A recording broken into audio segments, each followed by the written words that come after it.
I'm Paivan Lukumhan with Lion Publishers, and I am so pleased to welcome you to the second annual Local Independent Online News Awards, honoring the work that independent publishers across the U.S. and Canada have done over the past year. And what a year it has been. Tonight's ceremony is made possible by our presenting sponsor, the Donald W. Reynolds Journalism Institute, and our keynote sponsor, the Google News Initiative. While this ceremony might look a little different than it did last year in this new virtual format, we still gather from wherever we happen to be in spirit of celebration and camaraderie. I'm broadcasting from Abenaki territory here in central Vermont, and feel free to add your location in the chat. Now, we know that journalism is suffering due to budget cuts and changing landscapes. What's new? Lion members are navigating these and other challenges and are paving the way for local news to thrive. Every day, Lion members show the world that the journalism industry isn't dying. It's changing. You, my friends, are the future of journalism. We know you've been tireless in your efforts to produce useful news and maintain a sustainable newsroom, despite whatever comes your way. And that, my friends, deserves a virtual round of applause. Tonight, as we celebrate our finalists and winners, cheer along with us by using the chat feature as you like. Send notes, post emojis. We've seen amazing work from you, Lions, this year. To even further recognize your hard work, we added new categories to the awards roster. Among them are public service, coronavirus coverage, emerging publisher, and collaboration of the year. The year the award covers is technically July 1st, 2019 through June 30th, 2020. And honestly, 2020 has been so full of surprising events that I can barely remember the before times of 2019. But your reporting in your communities serves as the record so that we don't have to rely on our imperfect memories.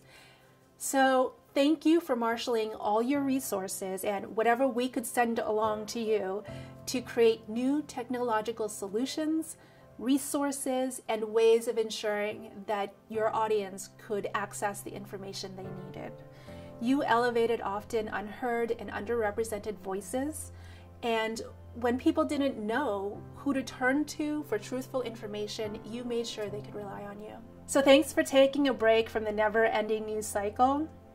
And tonight, we will take our time to treasure the people who can make this happen and acknowledge the often unseen efforts of independent news outlets. Without these finalists and without you, our communities would be much less informed. So thank you, everyone, for all your work. And thank you again for joining us at the second annual Lion Awards. And with that, we'll turn it over to Lion's Executive Director, Chris Grusin. It's been a hell of a year for Lion Publishers. I watched in awe as you scrambled to cover this once-in-a-lifetime global local story, launching membership programs on the fly, rearranging business models, and watching margins slim down even as your audiences grew. It felt like watching a mechanic try to fix the engine of a plane that was already in the air. Against that backdrop, Lion Publishers, your association, grew by leaps and bounds. In addition to Annika and Paivan, we hired Kelsey Ryan to run our membership and communications efforts.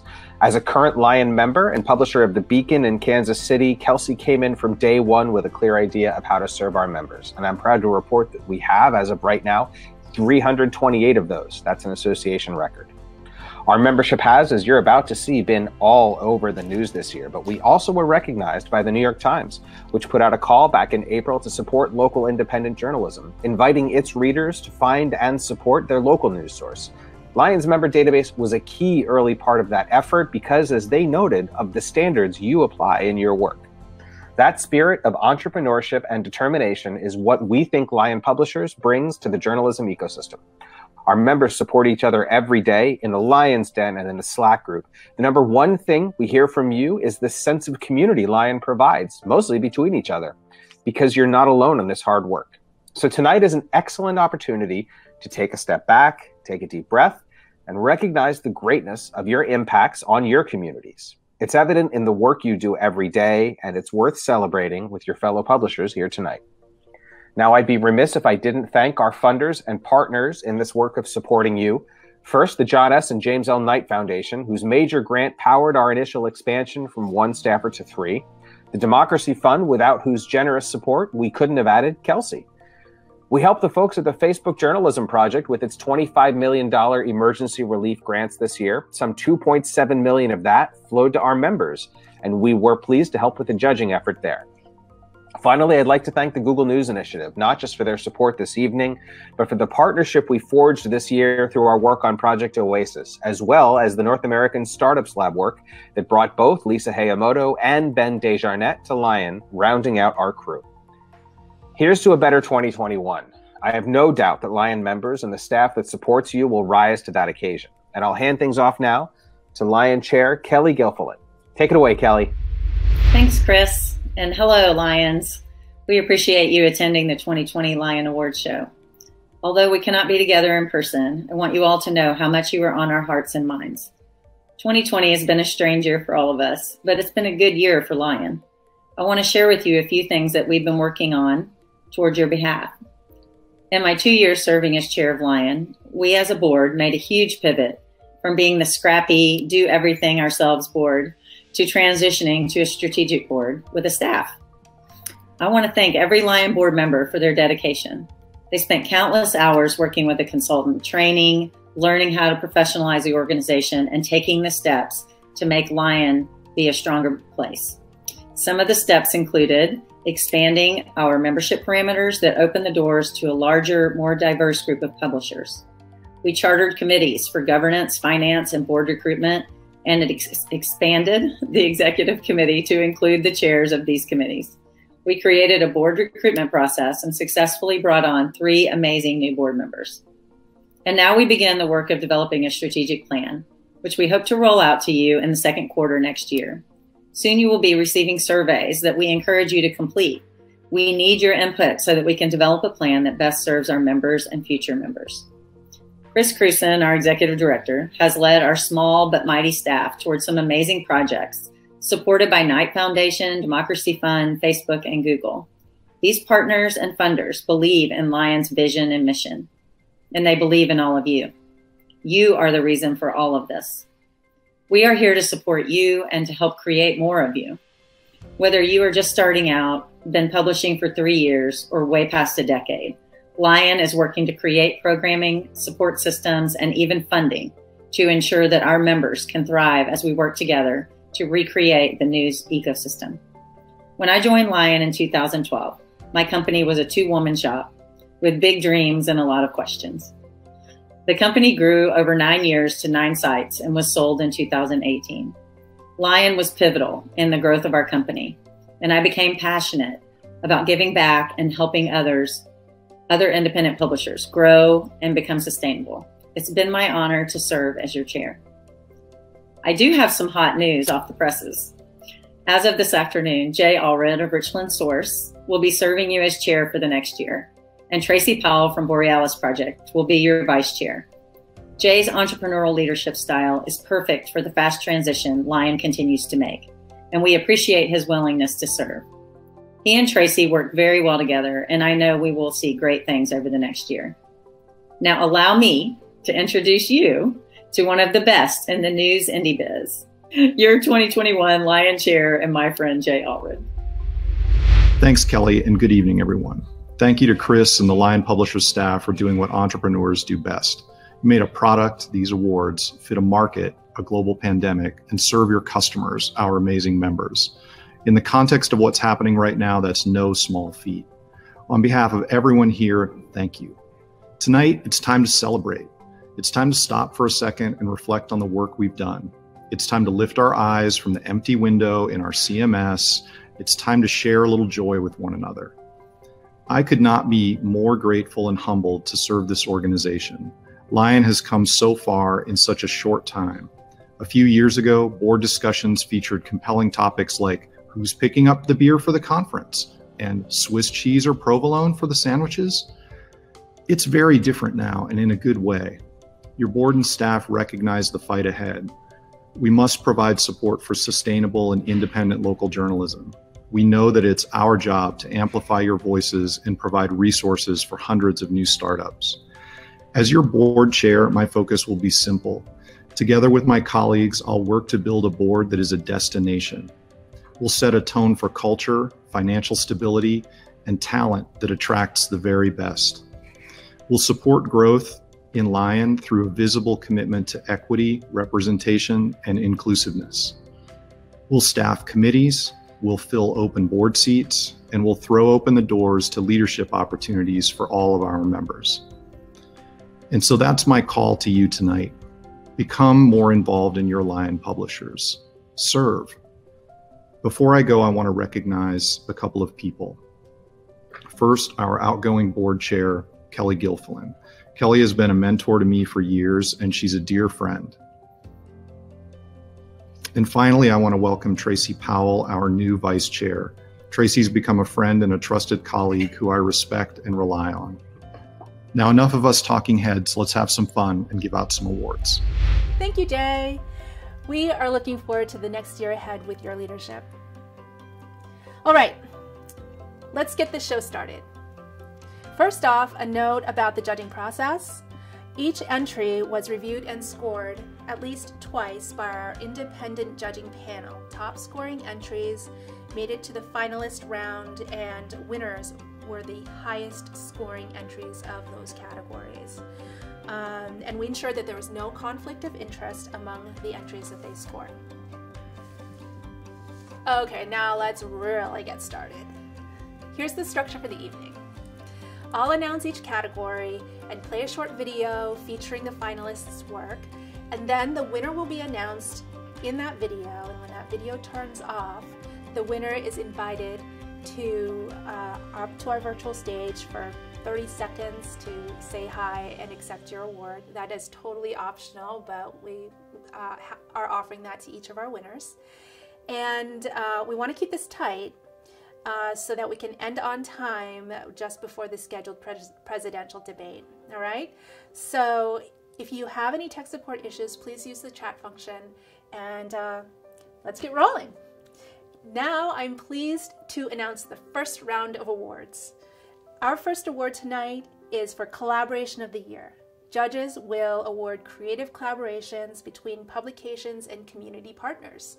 Here's a look at our finalists. Collaboration of the Year. Chalkbeat for its work with the Chicago Tribune and its work with the city. Manchester Inklink for its work with the Granite State News Collaborative. BT Digger for its work with Vermont Public Radio. And the winner of the Collaboration of the Year award goes to Chalkbeat. Thank you so much. Chalkbeat really works really hard, and we're proud of the work we do. Yay, congrats to Chalkbeat.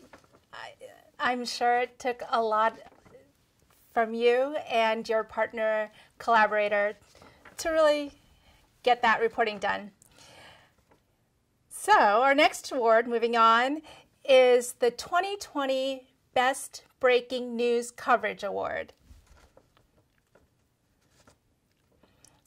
The judges selected these finalists for coverage of unplanned breaking and developing news events, weighing on the quality of writing and creative social use under deadline. Best Breaking News Coverage of the Year. Bethesda Beat for its reporting on the first COVID-19 cases in Maryland. This is Reno for its reporting that rioting was not a part of a Black Lives Matter demonstration. TucsonSentinel.com for breaking the news of a Latino man's death while in Tucson police custody. Waso Pilot and Review for its reporting on a man who rigged his apartment with explosives. And the winner of the 2020 Best Breaking News Coverage Award goes to This is Reno. Wow. Thank you, everybody. I just want to give a quick shout out to obviously Lion, Trevor Beckson, Jerry Davis, Don Dyke-Newcomb, Kristen Hackbarth, Ty O'Neill, Lucia Starbuck, Tyson Falk, Tony Contini, Isaac Hoops.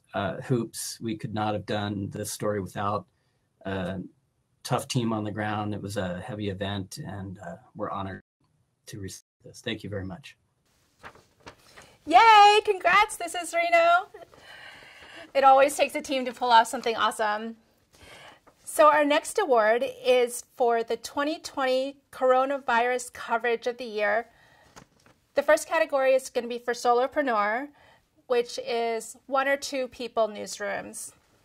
So the judges selected these finalists for their coverage of coronavirus that demonstrated meeting a community's need, creative reader engagement, and journalistic impact. So here are the finalists for the Solopreneur category. Coronavirus Coverage of the Year, Solopreneur category. California Health Report, covering how COVID-19 affected low-income Californians of color. The Charlotte Ledger, for its series Hidden Health Crisis in Charlotte. Documented, for its research guide in Spanish, English, and Chinese. And the winner of the 2020 Coronavirus Coverage of the Year Award for Solopreneur category goes to Documented. So gracious to win this award. Thank you so much to Lion, Nico, and Max. Aldana is one of the people who founded this project that's really just gone in so many different directions. We're really grateful to be able to do this work and honored to serve undocumented Spanish speakers in New York City. And once again, yeah, thank you so much to Lion. You've been so supportive of everything we do. We're just really honored for this recognition. Thank you. Well, thank you for all you're doing, and congrats to the Documented team. Our next award is for the 2020 Coronavirus Coverage of the Year Small Newsroom. So this is up to 10 employees in the newsroom. So let's see who our finalists are. Coronavirus Coverage of the Year Small Newsroom.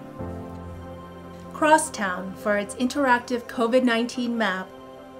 Detour Detroit, for its coverage that sought to directly answer reader questions about the pandemic. San Jose Spotlight, for its coverage of COVID-19's impact on homeless encampments.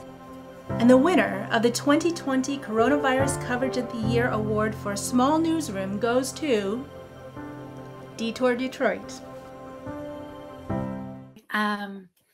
Amazing. 2 years ago, Detour was just a dream for me and my parents. It's been grueling, but especially during coronavirus as we grew our staff from 2 to 7. But we want to say thanks to our team, to all of you Lions for your support. And Jay, Kate says she'll take provolone on her sandwich. Thank you so much, everybody. We love you. We love you too, Ashley. Congratulations. So our next award, again, is for 2020 Coronavirus Coverage for a medium newsroom. And so this is between 10 and 20 employees. You ready? Let's look at the finalists. Coronavirus Coverage of the Year Medium Newsroom. The Nevada Independent for its COVID-19 data page. Public Source for its expanded coverage of COVID-19. And the winner of the 2020 Coronavirus Coverage of the Year Award for a medium newsroom goes to Public Source. Hi, everyone. Thank you so much. Thank you to Lion for this award. I'm sure that everybody here found themselves especially stretched and challenged with the news environment this year. And we just want to congratulate and honor all of you for meeting the challenges that came with reporting in these unprecedented times. Thank you. You know, congratulations. I'm sure that your reporting was very needed in your community. All right, so the last category for 2020 Coronavirus Coverage of the Year is for the large newsroom. And believe it or not, we have Lions that have 20 plus employees. So let's look at the finalists for this category. Coronavirus Coverage of the Year Large Newsroom category. Crosscut for its 250 plus original news stories. Chalkbeat for its coverage of COVID-19's impact on schools. VT Digger for its daily and investigative reporting on COVID-19. And the winner of the 2020 Coronavirus Coverage of the Year Award for a large newsroom goes to VT Digger. So apologies if we couldn't get in on stage, but congratulations, Digger, where I used to work. So our next award is for technology innovation. The judges will award ideas that promote a new way of doing business, presenting editorial or news gathering, or engaging with audiences. So let's look at the finalists. Technology Innovation of the Year. Documented for its WhatsApp news app in Spanish. Montana Free Press for its interactive election guide. Nevada Independent for its comprehensive COVID-19 data. BT Digger for its reader services platform. And the winner of the Technology Innovation Award goes to BT Digger. That's right, that was 2 in a row. Congrats, congrats, congrats. So the next award is for the Service Award for our vendors. Now, you may think, why are we doing this? Because we're here to celebrate Lion members. Lion members meet successes when they have good technologies and really good customer service to help them do all the things that they're trying to do and try to attain sustainability. So this award is to recognize the services that our vendors are providing for our Lion members. So let's take a look at who the finalists are. Service Award for our vendors. Broad Street Ads for helping Lion members grow revenue with a focus on digital sales. Rebel Mouse for helping drive web traffic and creating personal relationships with publications. Town News for its Support Local Journalism initiative. Web Publisher Pro for its reader revenue program that helped increase publishers' revenues. And the winner of the Service Award for our vendors goes to Broad Street Ads. Lion, it's been amazing to think that we've been with you for so long. We've grown with Lion. We've known so many of you for so long. It's been such a mutually beneficial relationship. Thank you so much. It's really an honor. Thank you. Congratulations to all the winners of the first round of awards. We now have a very special keynote conversation moderated by Mitra Kalita, Senior Vice President at CNN Digital, overseeing the national news, breaking news, programming, opinion, and features teams. Mitra will be speaking with Lion members Mazin Sidamad, co-founding editor at Documented, and Kate Maxwell, publisher of the Mendocino Voice, about how independent news sites are having an impact on their communities and the future of independent journalism. Thank you to the Google News Initiative for all your support this year. We really appreciate it. I'm so honored to be here, and I'm really grateful to Lion for asking me to moderate this. Usually I beg off on moderating. I'm not that great at it, and I am going to be selfish today, though. I jumped at the chance to do this because I recently announced that I'm leaving CNN, and I will be launching my own community news ventures. And so I couldn't think of two better people for me to begin my journey with, and I'll be asking them selfishly a series of questions over the next few minutes. And I'm really grateful for them and their time. Let me introduce them. So Kate Maxwell is the publisher and co-founder of the Mendocino Voice, a local online news outlet founded in 2016, what a year that was, in Northern California. And it's currently transitioning to a cooperative news model. She is also a JSK Community Impact Fellow for 2020 to 2021. Mazin Sidamad is a co-founding editor and senior reporter at Documented, a nonprofit news site that covers immigration in the New York area. Before founding Documented, he was a reporter at the Guardian U.S. in New York on the national desk, as well as with the award-winning Guardian Mobile Innovation Lab. He started his career covering the Syrian refugee crisis in Beirut, Lebanon, for the local English language newspaper, The Daily Star. So I just wondered if I could begin with each of you giving me a state of your world, not a state of the world. That would be quite impossible right now, but it has been quite a year. 2020 has been a challenging year. We've also, while seeing unprecedented global events, seen such interest in local news. And I was just wondering if you could situate each of your organizations in this historic year that we've had. Kate, I'm going to begin with you.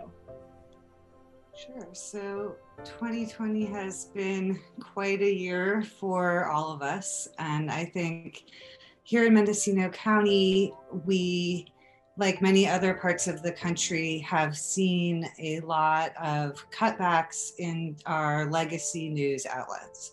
So Mendocino County has always been somewhat of a news desert, but unfortunately that has increased even further this year with staff cuts at the local Alden Global Media papers and the local weeklies and other more traditional local news outlets. For us at the Mendocino Voice, it has actually been a year of amazing growth, in part because our model was one that was already trying to reach people in many different parts of our community and was really focused on being as accessible as possible, using the tools we have with our online news distribution. And so when the pandemic hit, we were actually very prepared to be working remotely, to be looking at innovative ways to reach our readers. And we've also been able to expand a lot of our collaborations locally with the more hyperlocal or independent, smaller local outlets. And so for us, I think the real challenge has been how can we grow quickly enough to fill the growing gaps in news coverage in our community. But we've really seen overwhelming support from our readers. We've had an amazing growth in our membership program. We've had actually an increase in ad sales. And so for us, it's really shown the potential of what a resilient, flexible local news model can provide, especially in a combination of ongoing emergencies like we're all seeing right now. Thanks, Kate. Mazen, what has 2020 been like for Documented? Yeah, just everything. First of all, really happy to be here and really thankful for Lion, but everything that Kate said just resonated so deeply with our experience this year. It's been a tough year for New York City, as the world knows, and everywhere in the world has struggled. New York City bore the brunt of the crisis very early on. And in March, when the pandemic hit, it was a really dark time in New York, and we felt like we had to respond. And much similar to Kate, we realized that a lot of the work that we've been doing and a lot of the things that we've been putting in place for the past few years all kind of came together at the same time and were actually exactly what people needed in this moment. So we are a really small team. We were able to go remote really easily. A lot of our work is done via WhatsApp. We received some support this year to re-ramp up that work, even prior to the pandemic, even prior to the pandemic beginning. But as the pandemic began, we were able to be responsive to the needs of people that really needed information at this time. So all of our work in WhatsApp is in Spanish and is targeting Spanish-speaking undocumented immigrants in the city. And they were hit the hardest in New York City by the crisis on every front, from an employment perspective and from a health perspective. We did one of the first stories about how neighborhoods and zip codes that had the highest percentages of foreign-born New Yorkers were also the hardest hit by the crisis and by the pandemic. So we were responding to people's needs on health, on labor issues, on immigration issues, trying to organize Facebook Lives, connecting with experts, and the work really resonated. we saw massive growth across everything, readership on our website, subscribers to our WhatsApp newsletter, subscribers to our email newsletter. The city government was even referencing our resources to get people to sign up for them. So it was kind of jarring in this way to feel like, all of these horrible things were happening, but at the same time, our work became so necessary that we actually started to see a lot of success and growth, while all these terrible things were happening in New York City. So it was confusing in that sense, but we managed to, I think, provide a really vital resource for people in a time when they really needed it. And this kind of focused us as an organization. I feel like now we really have a very clear purpose. We've always known what we wanted to do, but being able to see our work resonate in that way has really focused us, and has been able to allow us to kind of stop doing certain things that maybe we felt like we didn't need to be doing anymore, and focused on mission, which has been good, I think. That's tremendous. And I'm talking to you from Jackson Heights, Queens, which is the epicenter of the epicenter, as they say. So I know our community relied on the services you're talking about immensely. I think there's a tendency in 2020 for us to focus on three storylines, which have a lot to do with each other. They're the three Ps, if you will: the pandemic, the protests, and the presidencies. Kate, in your case, you had another story that has consumed much of the year in the wildfires. And I just wondered, as we're talking about service to users, if you could take us through this fourth storyline that you all out west had to contend with, and what your approach there was. Yeah, I think this year we had the largest recorded wildfire in California history that includes part of our county. And unfortunately, this is a 1 million acre fire. We had the same dubious distinction in 2018 with the state's previous largest fire at that time. And so how we can serve our community during these, what first starts as breaking news, kind of an immediate emergency, but often becomes a long-term story as the fires continue and communities look to rebuild and become more resilient, has really shaped our approach to coverage, from very early on after we started. And so how people actually access that information, for our readers, seeing smoke in the air at this point is a newsworthy event to them, and understanding how far away is that smoke, where is the fire, do I need to evacuate now, do I need to contact people that might be close to it, how do I understand what's going on, and how do I navigate what this means for my life in a clear, accessible way, has been something that we started focusing on very early on, and has really informed how we engage with just providing information in the clearest, most accurate, accessible way for our community. And I think that has proved true again, unfortunately, summer after summer as these fires continue. But the insights that we've learned from how do we really engage with readers, both in the midst of the wildfire, and how do we serve as an ongoing source of reliable, accurate, timely, and really useful information to help people just navigate their everyday lives in a place that they can find it easily, and from a source they can rely on. We're often the only source of Spanish language coverage about wildfires, and through that we've increased the amount of translation happening from county agencies. We do a lot of live stream coverage. We work with local community organizations to help connect people with rebuilding resources that they might have. And so, I think these experiences with what might typically just be seen as kind of a story that is talked about from a distance, by shaping our coverage to really how our readers need that information and what's useful to them, has helped us build this really important relationship of trust, and we're a source that provides information people can't find anywhere else, and they can really rely on us in times of needs. And I think that has really just shaped how we see our mission and our role here in the community for all other kinds of situations, whether or not it's elections, whether or not it's the pandemic. I think all of these lessons about just being responsive and engaged and building your delivery systems to be accessible and clear have been a huge part of our success in the last couple of years, and sort of how we see our role as beyond just a newspaper, sort of a community organization working with other people.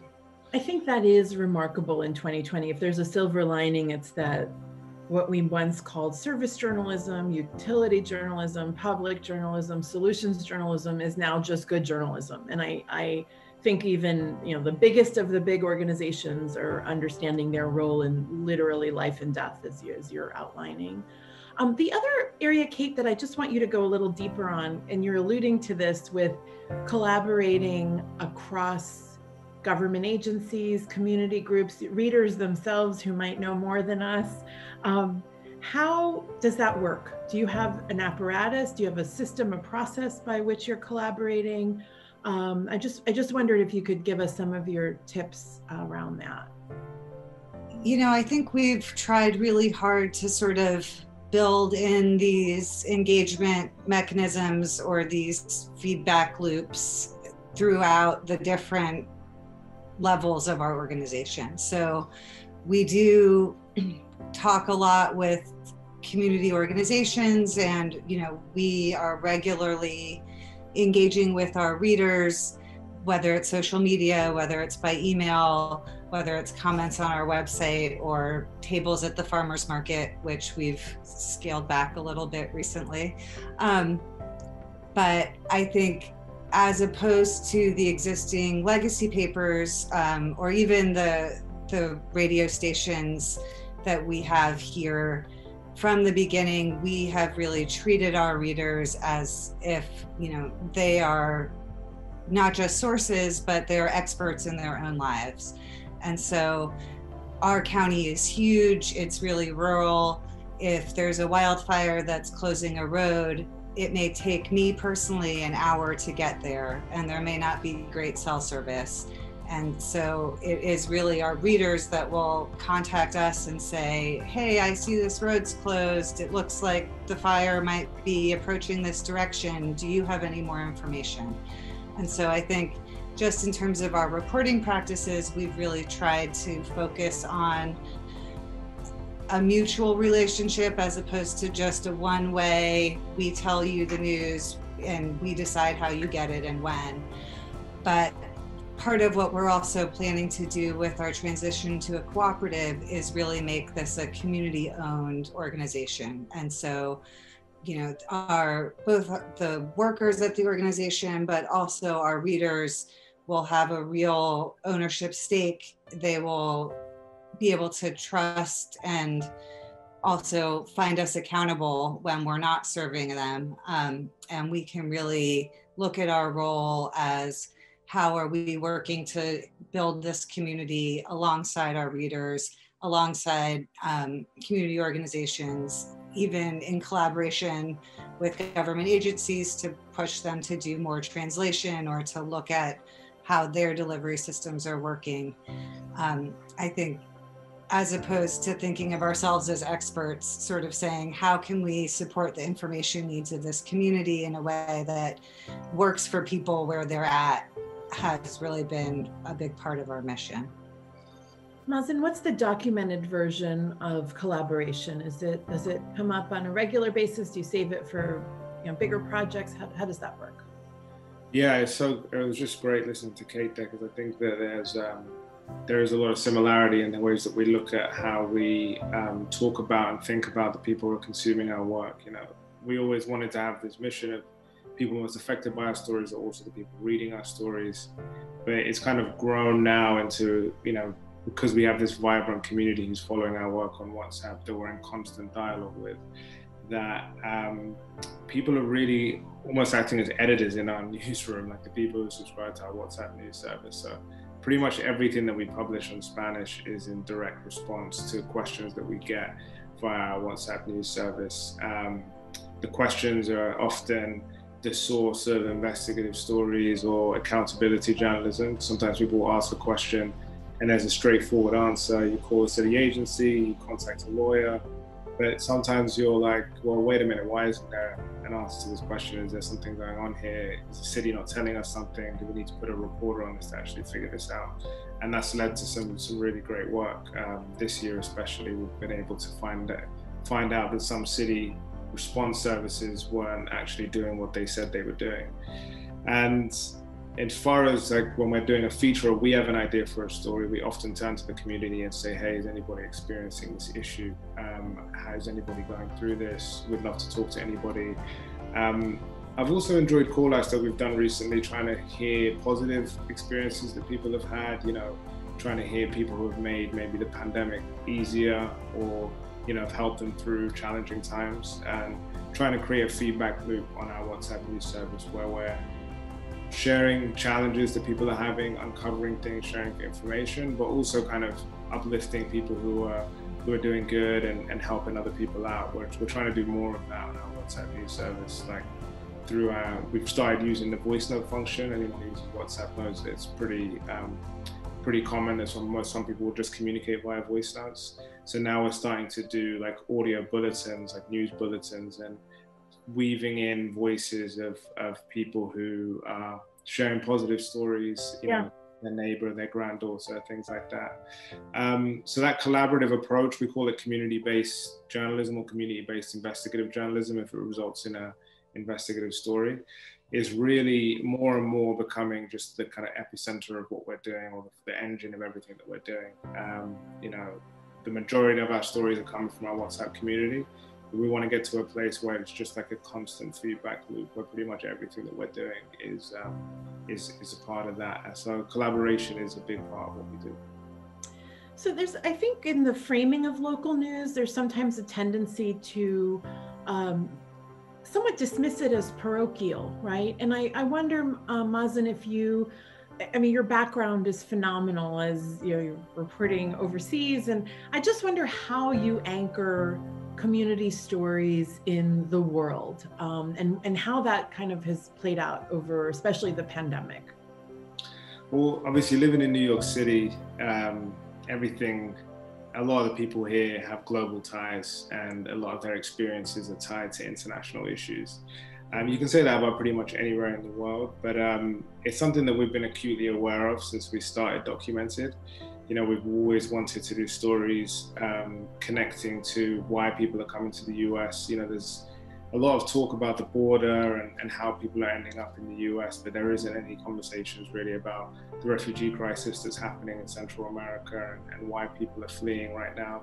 So trying to connect day-to-day stories that are happening in New York City with migration patterns and trends that are happening globally and how they're shaping New York City, how they're shaping the culture and the life in New York City is something that we set out to do from the beginning.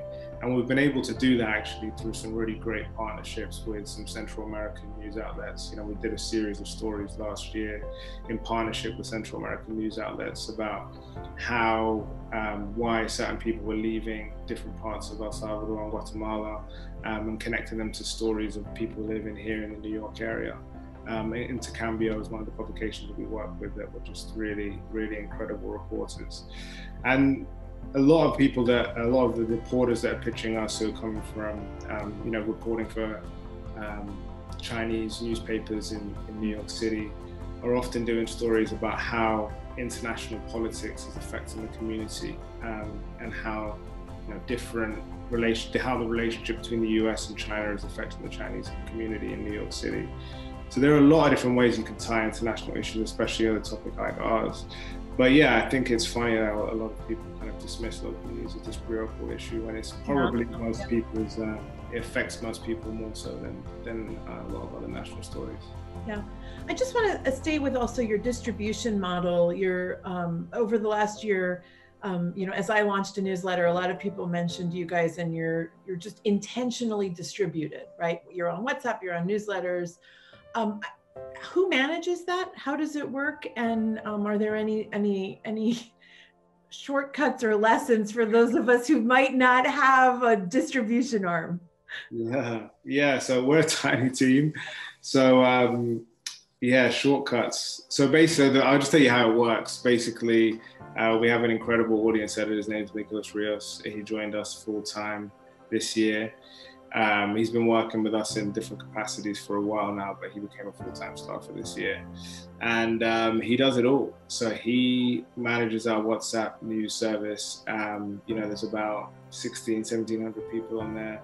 And he'll send private messages to individuals, responding to their questions. He will send out a bulletin every Saturday with a roundup of immigration news. He works with an intern on creating the audio version of the bulletin. But he really creates this amazing personal experience. People will sign up. He introduces himself as Nicholas, but within 2 or 3 messages, people are like, "Hey, Nico, I need some help with this thing. Like, can you help me out?" So he's really good at just making it feel.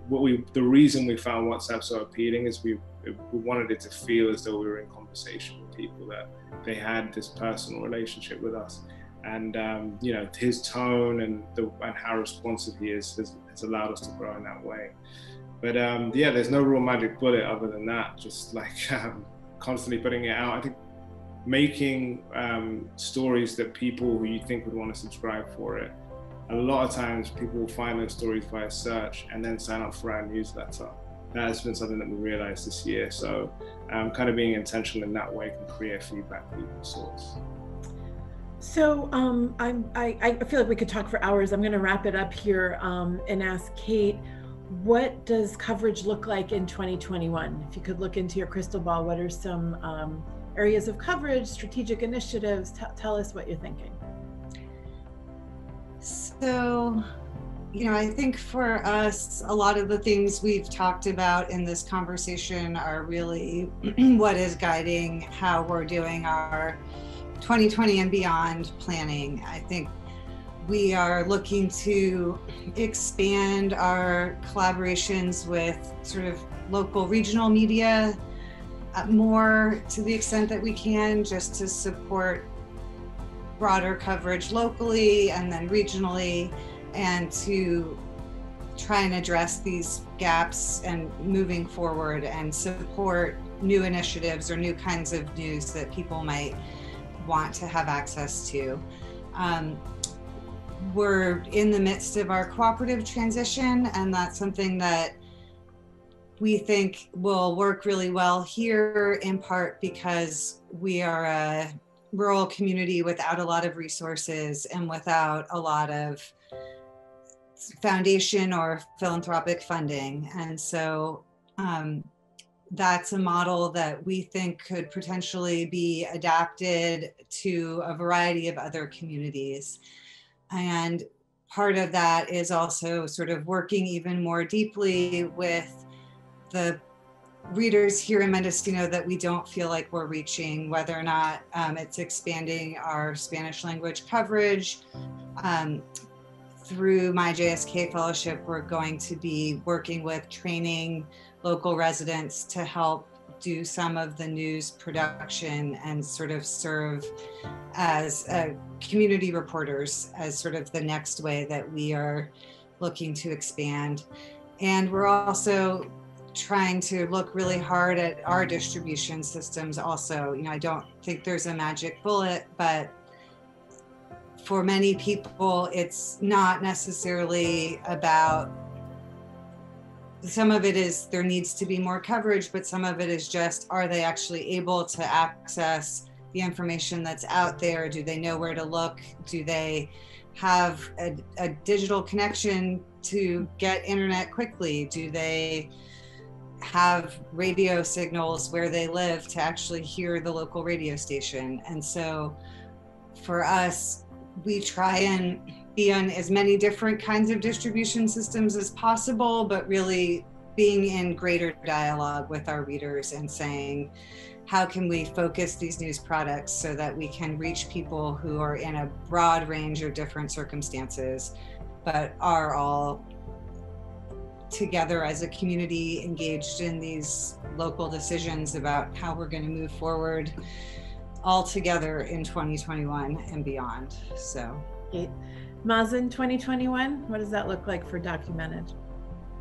Wow, yeah, it's hard to picture what's going to happen. I think we'll definitely be trying to refine this model that we were talking about, a community-based investigative journalism model.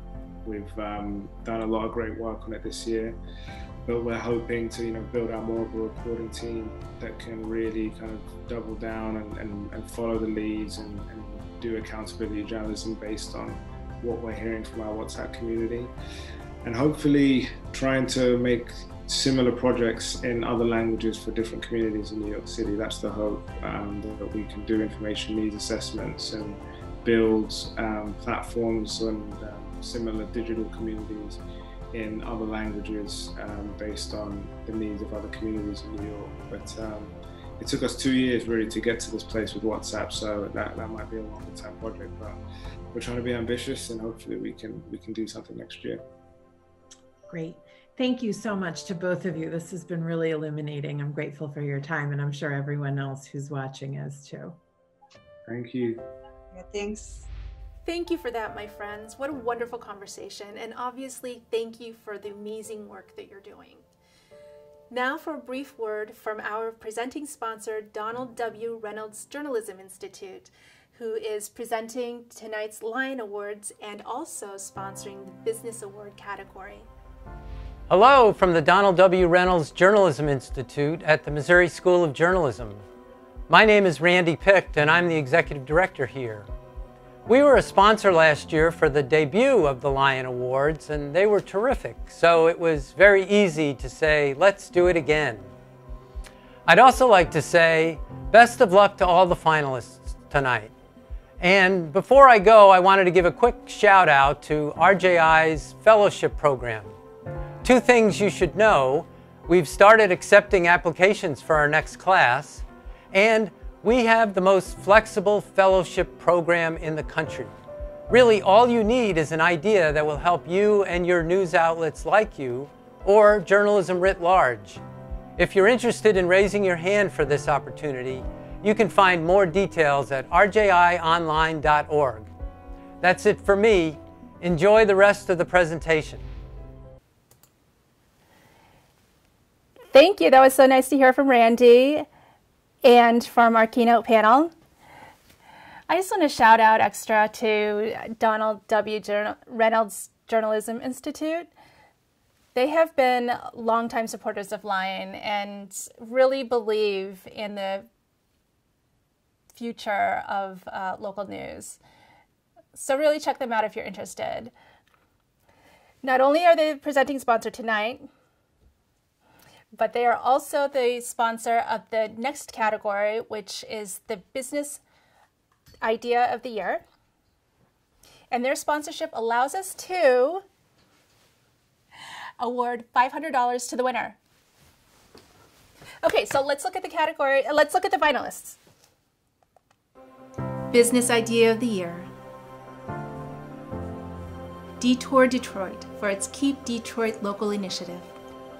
Richland Source for its Source Brand Solutions digital marketing agency. Taproot Edmonton for its curated newsletter for businesses.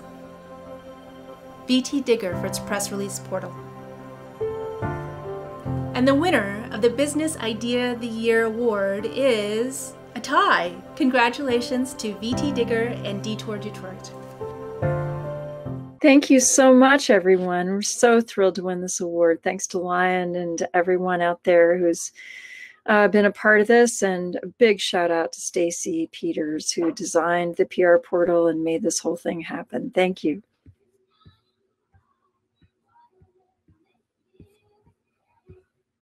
Wow. The Keep Detroit Local campaign came because I was an entrepreneur.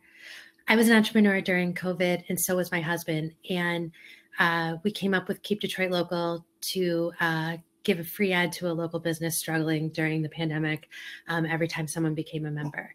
And it worked, I think, because it was authentic to our community. I am just blown away. Thank you so much, everybody. This is amazing. Wow. Thank you so much, Lion. You're so welcome. Congrats to BT Digger and Detour Detroit. Y'all are doing some great stuff. So our next award is for the 2020 Visual Journalism Project. Now, we got so many great entries, we actually broke this out into newsroom sizes. So the first one is for the small newsroom. Judges will award for compelling storytelling through photography, videography, and infographics, and data journalism. So let's take a look at the small newsroom finalists. Visual Journalism Project Small Newsroom. The Batavian for its coverage of the first ever civil rights protests in its community. The Beacon for its coverage of Black Lives Matter protests in Kansas City. Oil City News for its coverage of the bittersweet closure of a beloved local business. Sweetwater Now for its coverage of the local American Legion baseball team. And the winner of the 2020 Best Visual Journalism Project Award for a Small Newsroom goes to Oil City News. Well, it looks like we couldn't get Oil City News live right now, but that doesn't diminish their winnings, so congratulations, guys. It's really nice to meet you last year at Nashville. So we're going on to the medium newsroom category for Best Visual Journalism Project. Here's the finalists. Visual Journalism Project Medium Newsroom. The Nevada Independent for its COVID-19 data visualizations. Public Source for Good Rivers, Stories of the Ohio.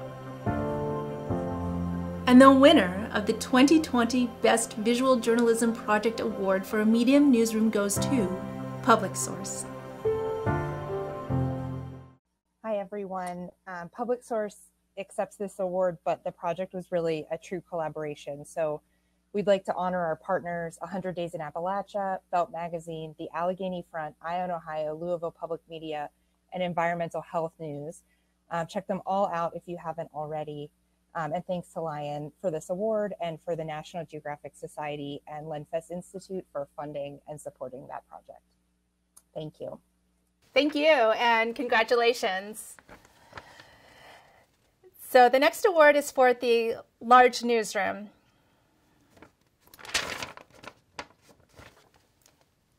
I got my notes mixed up. So this is for the Best Visual Journalism Project for a large newsroom category. Visual Journalism Project Large Newsroom. BT Digger for its coverage examining why deaths at the hands of police are rising in Vermont. Crosscut for its coverage of life during the pandemic. And the winner of the 2020 Best Visual Journalism Project Award for a large newsroom goes to BT Digger. Hi, everyone. We're so thrilled to win this award. Thank you so much. This was a project that Aaron Patenko and Mike Doherty and Alan Keyes worked so hard on for months, actually. And we're very pleased to be a part of this. And thank you again for your support. You're welcome for Digger, but also congratulations and thank you for contributing all your reporting to Vermont. So the next award is for the Investigative Report of the Year. We're going to start with the Solopreneur category. So judges selected investigative stories or series that resulted in increased awareness and community impact. Okay, let's see the finalists. Investigative Report of the Year Solopreneur category. The Austin Bulldog for its investigation of the Travis Central Appraisal District. California Health Report for its investigation into federal money. The Charlotte Ledger for its investigation of a man once one of Charlotte's most influential officials. The Lincoln Squirrel for its investigation revealing their major town department. And the winner of the 2020 Investigative Report of the Year Award for Solopreneur goes to California Health Report. Thanks so much. We're honored to win this award, and I'm grateful for Lion for having this category and representing small newsrooms like us.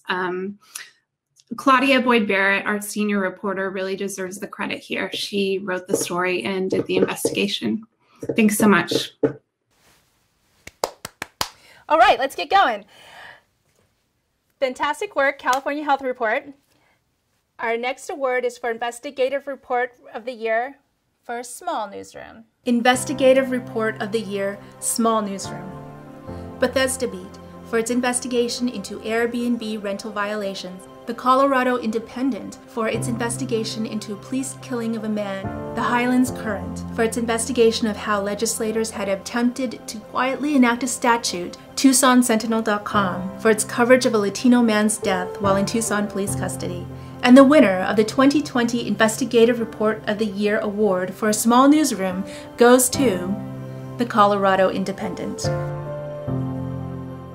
So we couldn't get Susan on, but congratulations to the Colorado Independent. Our next award is the Investigative Report of the Year for a large newsroom. Investigative Report of the Year, large newsroom. Chalkbeat for its investigation into Indiana's most struggling high school. BT Digger for its investigation surrounding the Kaya Morris case. And the winner of the 2020 Investigative Report of the Year Award for a large newsroom goes to Chalkbeat. Thank you again. We were really proud to be able to tell this story, and it actually enacted some policy changes at the state level. And Dylan, our reporter, worked incredibly hard and did a fantastic job, and we are so proud of it. Thank you. Thank you. Great work, Chalkbeat. Now we're going to move on to a very special part of the evening. Now we will move on to a special time of night, a time to recognize our members and their hard work. Over the past year, we've grown from a team of 3 to a team of 6. Chris, Annika, myself, Kelsey, Lisa, Ben, we're all doing an incredible job, if I do say so myself, in helping Lion push our mission of supporting independent news entrepreneurs forward. And there are so many more people who have helped inform our work this past year. One of those groups is our inaugural Lion Publishers Advisory Council. At the beginning of this year, we invited 6 smart, thoughtful leaders from across the journalism industry to talk with us about Lion's goals and strategy. We didn't quite know what we were looking for or what we needed from this group, but we've been blown away by their accomplishments and their contributions to Lion this year. Mazen Sidamad, co-founding editor of Documented and a Lion member, keynoted our awards ceremony tonight. Madeline Baer, co-founder of El Timpano and a Lion member, quit her full-time job to fully invest in her publication. Jaquanda Johnson, founder of Flint Beat and a Lion member, has joined Lion's board of directors. Megan Murphy, senior manager of communities and local journalism initiatives at the Online News Association, helped judge our Lion Awards tonight. We also ended up partnering with Aaron Pilhofer, head of News Catalyst, and we worked with Philip Smith, founder of Journalism Entrepreneurship Training, to launch the Google News Initiative Startups Lab Bootcamp. Every entrepreneur knows that it takes a ton of support and a strong network to make a real impact, and we're grateful that these folks helped contribute to Lion's impact this year. The Advisory Council allowed us to build relationships that filled gaps and strengthened Lion's knowledge and expertise. That's why we're planning to continue with this Advisory Council, inviting a new group of members in each year. So we look forward to announcing our new council very soon. Local independent news is critical, which means expanding and supporting and diversifying and innovating and strengthening the sector is vitally important. You get financial grant opportunities, you get trainings and workshops, you have the ability to network through the Lion's Den and someday again, we hope, through in-person events as well. It's like my newsroom family, my go-to when I need support in this industry and what I'm trying to do. I can't believe it's been almost 6 years that we've been a member of Lion, and the effect that it's had on our organization and our ability to grow and learn from the other members of the community has been incredible. We sincerely want to help new publishers get off the ground. We really want to help existing publishers grow. When I launched Flint Beat, I felt like I was out there on an island all by myself. Lion let me know that I wasn't. There were other publishers going through some of the same things that I was going through. So to me, Lion is family.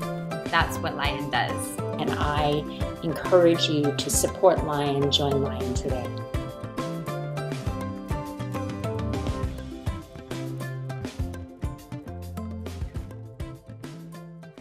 So one of the best features of Lion membership is the peer learning and support each member offers to and receives from the group. We know it's exhausting to chase after the money while also chasing down stories, and how lonely it can be as the decision maker for your company. Yet we see members show up every day to ask for and offer assistance to one another. The Member of the Year Award was created this year to honor a Lion member who went above and beyond in volunteering their time to support the membership. This is my favorite category because it reflects the mutual respect and trust we have for one another, which are foundations for a really strong community.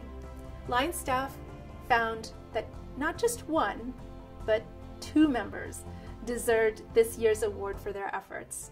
We wanted to surprise them both, so we've asked them to talk about each other and why the other deserves the award. When I first met this year's Member of the Year award winner, what quickly became apparent to me was that he was not only here to learn like the rest of us, he was also here to help in every way he could. That community spirit is Lion's truest purpose. Collaboration, cooperation, sometimes commiseration. It's also about kindness and generosity and an unwavering commitment to our communities. It is hard to think of anyone that has gone above and beyond in supporting their fellow Lion members this year than Doug Hardy, the pride of Connecticut. Doug never hesitates to jump on a call or Zoom to be there to support myself as well as fellow Lion members. One of the few constants during COVID has been Doug's friendship and support to many of us. You are the heart of Lion. Your passion, love, and dedication for this business and for all of us that are involved in it are unmatched. And that's why I'm honored to announce that Ryan Belmore of What's Up Noop in Newport, Rhode Island is this year's Member of the Year award winner. We're all smarter and better publishers because of you. Congrats, Doug. Congratulations, Ryan. Thank you for all that you've taught me. I'm 328 publishers, and Doug, I'm a better publisher because of all of you, especially because of you, Doug. Well, first of all, you totally had me. I had no idea. So, and you know, you deserve it, Ryan. You've been the one that's been pushing that Monday morning mutual aid call. It was a great idea. I was happy to be part of it. And I was so unprepared for this. I had myself on mute. So that way when I crack open a beer, it didn't bother anybody. I am so honored and so thankful to have you as a neighbor, even if you're from Connecticut. Okay, Rhodey. Well, you know, all I just want to say is Jaquanda summed it up. It's Lion has been my family for quite a while, and what wouldn't I do for family? Congrats, Ryan and Doug. I hope this isn't the last we see of you guys. Knowing how invested you are in the Lion community, it's probably just the beginning. Okay, so I'm running a little short on time, my ad-libbing thing. So let's just, I have to mention that each of you are getting $500 cash with this award. Go spend it on yourselves. Okay, so the next award is for Best Solutions Journalism Project of the Year. The judges will award projects that excel in solutions and evidence-based journalism. So let's take a look at our finalists. Solutions Project of the Year. California Health Report for its coverage of increased domestic violence during the pandemic. Chalkbeat for its coverage of the challenges that hold low-income students back. Milwaukee Neighborhood News Service for its reporting on state preparations for closing 2 youth prisons. Richland Source for its listening tour in each Mansfield, Ohio's 6 wards. And the winner of the Best Solutions Project of the Year award goes to Milwaukee Neighborhood News Service. Well, thank you, everyone. It's a surprise. The Milwaukee Neighborhood News Service is a really tiny newsroom that does big things, and we're grateful for Lion and its support because you guys, everyone, does great things, and so let's encourage each other and keep moving forward. Thank you. Thank you. We're glad to have you as part of the Lion team. Great work. So our next award category is Best Coverage for Underserved Communities. Judges selected finalists for their coverage of communities underserved by local media, including communities of color, disability, elderly, class, or topics or people not otherwise in the spotlight. So let's look at our finalists. Best Coverage for Underserved Communities. Crosscut for its coverage of diverse communities throughout Western Washington, reporting on food deserts. California Health Report for its coverage of Californians who are low income, live in rural parts of the state, and are immigrants. Detour Detroit for its Emerging Voices Fellowship, which recruited citizens of color with an interest in journalism or writing. Documented for its coverage of New York's immigrants and the policies that affect their lives. And the winner of the Best Coverage for Underserved Communities Award goes to Crosscut. Yeah, hi. Thank you, Lion. All right. Hopefully you guys can hear me. Thank you, Lion. Really appreciate this award. Reporting on issues deeply affecting diverse communities is core to our mission at Crosscut. We aim for this every day. This particular award was based on a multimedia series on food deserts last year from reporter Manola Sakara and photojournalist Dorothy Edwards. Manola and Dorothy embedded with some of Washington's most marginalized communities, from Native people to farm workers to disabled folks, to highlight powerful challenges and emerging solutions. Congrats to that dynamic duo and our entire newsroom, and thank you very much for this award. Congrats to you. I love hearing how teams contribute to the reporting that you guys are doing, because we all know it takes a team. So our next award category is for Emerging Publisher. This is a new category that we've decided to add this year. The judges will award an astounding entrepreneur who launched their publication after July 1st, 2019. Emerging Publisher of the Year. Austonia, a public benefit corporation in Texas focusing on all things Austin. The Beacon, a Kansas City-based nonprofit online news outlet. Main Street Daily News, a local independent online news site telling the story of Gainesville, Florida. Sayhan Journal, providing news reporting for and about immigrants in Minnesota. And the winner of the Emerging Publisher of the Year award goes to The Beacon. Hi, everyone. Thank you so much. Starting The Beacon has been a labor of love here in Kansas City. Thank you to my staff, Jennifer Hackwolf, Lisa Collicall, and Brittany Callan, along with our freelancers for listening to the community and doing exceptional journalism. Thank you to our readers and donors who recognize the importance of supporting public service journalism here in the Midwest. And thanks again to Lion members across the country for forging a path for those of us who are just starting out. So thank you very much. Can I just say I work with an award winner? Love it. Way to go, Kelsey. So the next award category is for Publisher of the Year, Solopreneur category. Judges will award publishers who provide excellent coverage for their community over a prolonged period of time. So here are the Solopreneur finalists. Publisher of the Year, Solopreneur. Limeline.com, community news for Lyme and Old Lyme, Connecticut. Tap into Westfield, online local news in Westfield, New Jersey. And the winner of the Publisher of the Year award for Solopreneur goes to Tap into Westfield. Thank you. I'm so excited. My family's here with me. I want to say thank you to our managing editor, Matt Kadosh, who works so hard, and to Mike Shapiro and everyone at Tap Into. That network makes our site possible. Thank you. I got trigger finger over here. Hey, Jackie, it was really great to see you. Congratulations. So the next category is for Publisher of the Year, Small Newsroom. Publisher of the Year, Small Newsroom.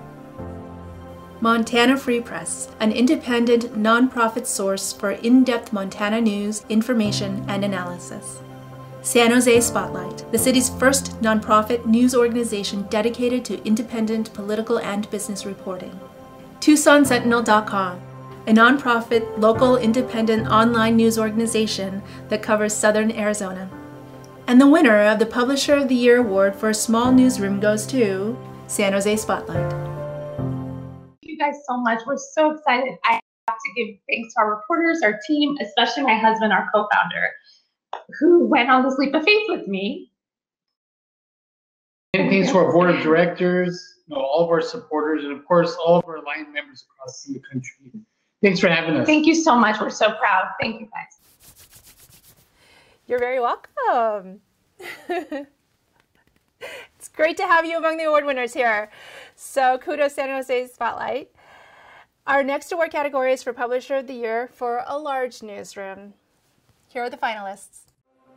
Publisher of the Year, Large Newsroom. Cityside, media organization at Berkeley side and Oakland side. Public Source, public service reporting in the Pittsburgh region.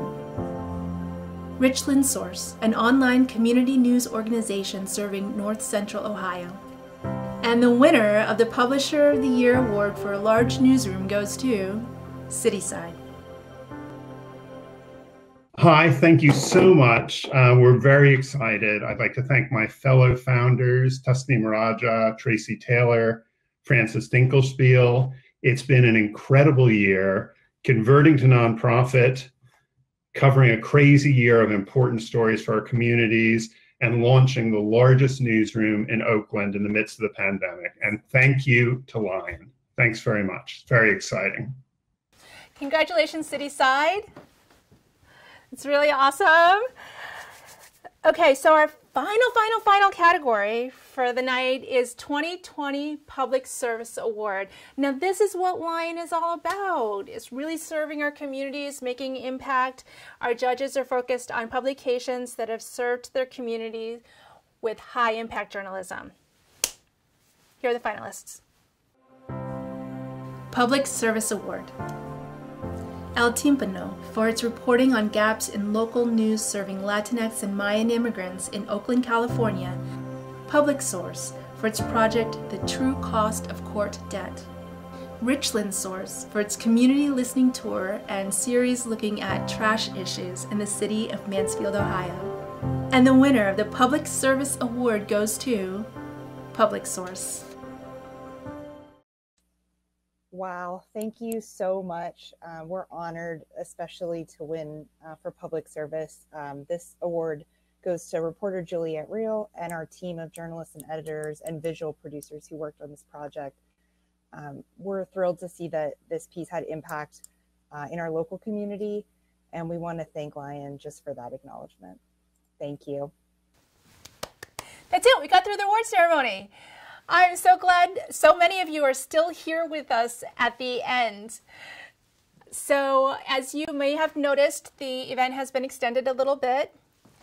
Some of you don't want to go to the debate, that's great. You can go back to the floor. A lot of us were on the first floor. You can go mingle, congratulate everyone, ask about what they're doing, whatever, you know how to do that. So that's it for the live portion. Congrats, everybody. Here's a little sign off. Wow, what a night this has been. Let's give it up virtually again for all of our finalists and winners tonight. Your hard work and dedication deserves to be recognized, and we're happy to be able to do that with you. As we wrap up the night, I would like to recognize a few others that have made tonight possible. Again, thank you to the nearly 30 judges who volunteered to review this fantastic work by Lion members. The judges told us they were so impressed with the quality of the entries this year, and we hope that they'll join us again next year, and that you will submit entries this year if you felt like you missed out on something. I wish we could be seated next to each other tonight, but I know that all Lion members have so much to be proud of. You are all pillars in your community. Thanks again to our presenting sponsor, Donald W. Reynolds Journalism Institute, and our keynote sponsor, Google News Initiative, for sponsoring this wonderful event and for believing in local independent online news. And thank you also to all of our finalists and winners for your diligence and dedication. Your efforts have not gone unnoticed.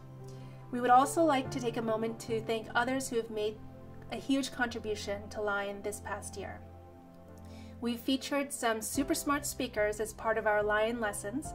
They include Lance Noble, Alexander Smith, Stacy Peters, Maria Arcangelo, Tim Griggs, Ryan Tuck, Ashley Woods Branch, Lizzie Hazeltine, Sarah Hartley, Cheryl Dorsey, Chris Horn, and Joy Mayer.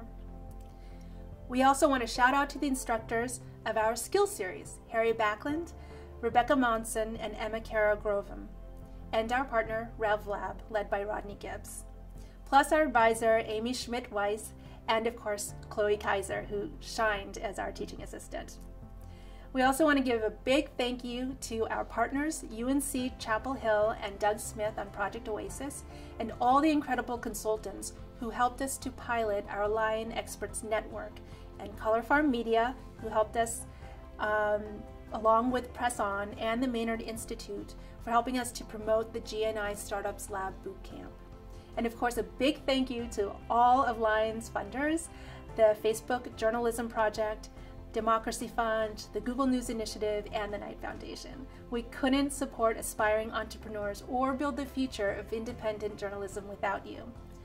And then behind the scenes, thank you to Wendy McDonald and Loda Cagle of Plan for Growth, our sponsorship sales team, and to Mark Glazer for planning last year's program and handing the baton to us, and finally to Veritas Group for executing last year's live event and this year's virtual event.